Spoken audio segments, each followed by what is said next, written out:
नमस्कार विद्यार्थी मित्रांनो, जोशना पवार या यूट्यूब चॅनलमध्ये आपल्या सर्वांचे मनापासून स्वागत आहे। आज आपण इयत्ता 10वीच्या वर्गाची बालभारती प्रकाशनाची विज्ञान आणि तंत्रज्ञान प्रात्यक्षिक कार्य नोंदवही मधील भाग 1 प्रात्यक्षिक क्रमांक 9 पूर्ण करणार आहोत। पहा विद्यार्थी मित्रांनो, जर तुम्हाला 10वीच्या वर्गाची नवनीत प्रकाशनाची प्रात्यक्षिक कार्य नोंदवही, सेमीच्या वर्गाची प्रात्यक्षिक कार्य नोंदवही, इयत्ता 10वीच्या वर्गाची संरक्षणशास्त्र कार्यपुस्तिका, संरक्षणशास्त्र मार्गदर्शन व नोंदवही, इयत्ता 10वीच्या वर्गाची जलसुरक्षा वही, गणित प्रात्यक्षिक पुस्तिका, शारीरिक शिक्षण मार्गदर्शन व नोंदवही पूर्ण करायची असेल तर या सर्व विषयांची प्लेलिस्ट आपल्या डिस्क्रिप्शन बॉक्समध्ये देण्यात आलेली आहे। ती प्लेलिस्ट पहा आणि आपली वही पूर्ण करून घ्या। प्रात्यक्षिक क्रमांक 9 उद्देश वेगवेगळ्या आपतन कोनासाठी प्रिझम मधून जाणाऱ्या प्रकाश किरणांचा मार्ग आखणे व विचलन कोन मोजणे। साहित्य देण्यात आलेले आहे। प्रिझम, आरेखन फलक, कोरा कागद, टाचण्या, ड्रॉइंग पिन्स।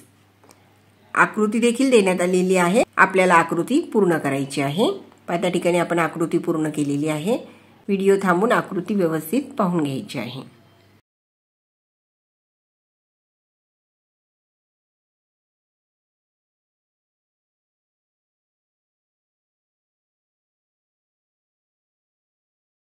पुढे कृती देण्यात आलेली आहे।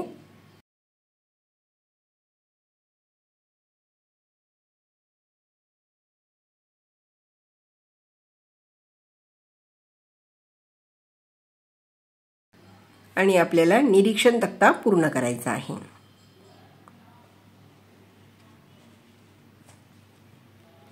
त्या ठिकाणी आपतन कोन दिलेला आहे। आपल्याला अपवर्तन कोन आणि विचलन कोन लिहायचा आहे।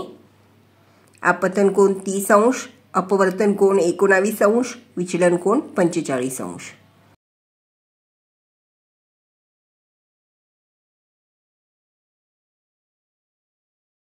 निष्कर्ष अनुमान, सुरुवातीला आपतन कोन वाढविल्यास विचलन कोन कमी होतो, परंतु आपतन कोनाच्या एका ठराविक मूल्यानंतर आपतन कोनाबरोबर विचलन कोन वाढतो। उत्तर, लोलकाच्या द्रव्याचा अपवर्तनांक निरनिराळ्या रंगांसाठी निरनिराळा असतो, त्यामुळे वेगवेगळ्या रंगांच्या प्रकाश किरणांचे विचलन वेगवेगळ्या प्रमाणात होते।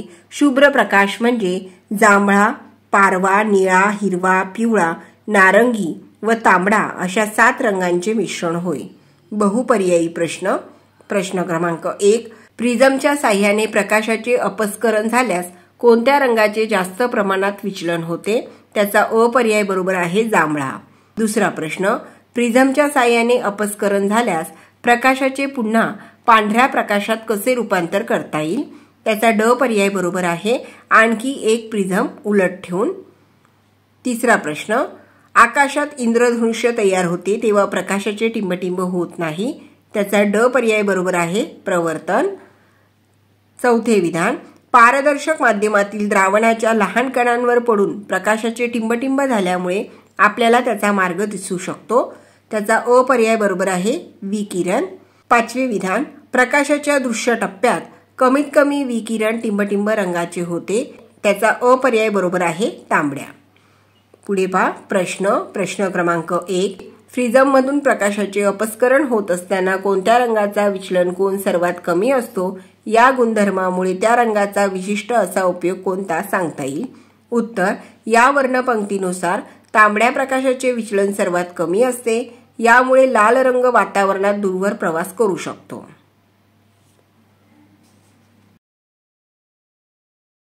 दुसरा प्रश्न, आपतन कोन वाढवल्यास विचलन कोन कमी होतो, परंतु आपतन कोनाच्या एका ठराविक मूल्यानंतर आपतन कोनाबरोबर विचलन कोन वाढतो। त्या ठराविक मूल्याच्या आपतन कोनास काय म्हणतात? हे कोन सर्व रंगांच्या प्रकाश किरणांसाठी सारखाच असेल का? उत्तर, त्या ठराविक मूल्यांच्या आपतन कोनास क्रांतिक कोन म्हणतात आणि हे कोन सर्व रंगांच्या प्रकाश किरणांसाठी सारखाच असेल, म्हणून आपण त्या ठिकाणी हो लिहिलेले आहे। पहा विद्यार्थी मित्रांनो, या ठिकाणी आपण भाग 1 मधील प्रात्यक्षिक क्रमांक 9 पूर्ण केलेले आहे। व्हिडिओ आवडल्यास व्हिडिओला लाईक करा आणि चॅनलला सबस्क्राईब करून ठेवा, जेणेकरून यापुढचे जे नवनवीन शैक्षणिक व्हिडिओ मी यूट्यूबवर टाकेन त्याची नोटिफिकेशन अगोदर तुमच्यापर्यंत पोहोचेल।